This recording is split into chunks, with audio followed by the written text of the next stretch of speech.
kituufu ennyonyi bagikubye nnyonyi ya bbeeyi ekyenkanidde awo bagiyita F16 Abarasha nga beeyambisa sisiimu eyo gye bayita the Axe Head oba S400 oba R307 gye bagenze maaso n'okuba nti bakozesezza ekuba.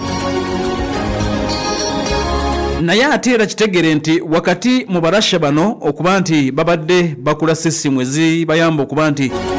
ezibayambako okuba nti beekuuma kubanga eggwanga ennaku zino tolina kukoma bukomi kuba nti okola ebisobola okuba nti birumba defensively olina kubeera mulungi. Kakati abamuli egategeezezza nti era Abarasha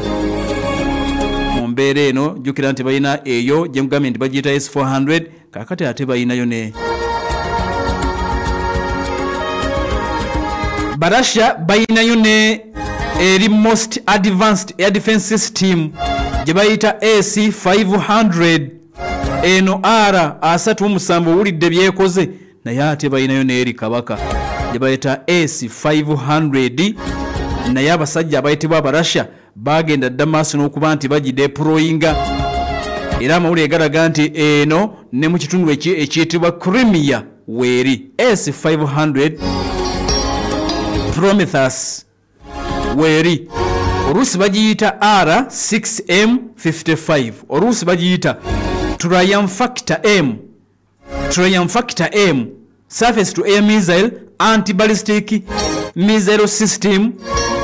yeyo gye bagenda maaso n'okuba nti bakola. Kampani gye bayita Almaz Ante Air Defense Concern yagenda maaso n'okuba nti egikola bagiyita mu production mu mwaka 2014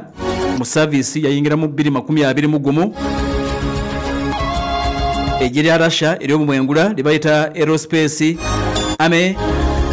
Battalion number 15 zimu kwezo zigenda maaso n'okuba nti zikozesa system eno. Abarasha bakilaiminga bagamba nti system yaabwe eno bakimanyi bulungi ndi zisobola bulungi nnyo n'okkuba ebyokwansi ebyo ebigwa mu kika ekya hypersonic ebidduka ennyo era bagamba nti eri successfully tested.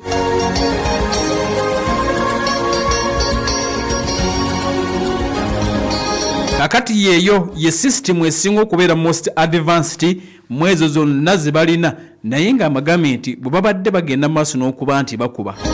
eri gye bayita babadde bakuba ennyonyi eya F16 eya America bakozesezza system eno eyitibwa S400 bweti egenze maaso n'okuba nti egiwanudde waggulu eno ya S5 kigema okuba nti billioni nga 2.5 unity emu bweti zegenda maaso n'okuba nti egula ensimbi za America. Kitegeeza nti system ya bbeeyi nnyo nnyini ddala ekyenkanidde awo wenna ataddeko PAL FM ekulera omuntu wa bulijjo embeera bwetu bwetambula. Ddwaniro mbategeezzaako nti F16 ekubiddwa nja kudda n'eddwaniro lino still mbabuulire ekibadde mu kibuga ekiyitibwa Same. Tugenda kukomawo mu ssaawa ey'okubiri okusinga essaawa ey'okubiri tubaako ewaka tulina bye tugenda okuba nti of course twetegereza enswera eringa ekoze naye ninga agigambye nti yawe giruddayo mbadde ndi wano nga nengera enswera ng'ejja ezunga eva ku parliament ng'egamba nti n'egigamba nti awo giroddayo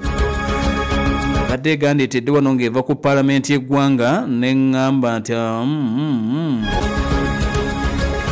bwe ndeetedde amawulire wano enswera ey'oku kisenge ng'ezunga eva ku parliament n'egigamba nti oleese eki naawe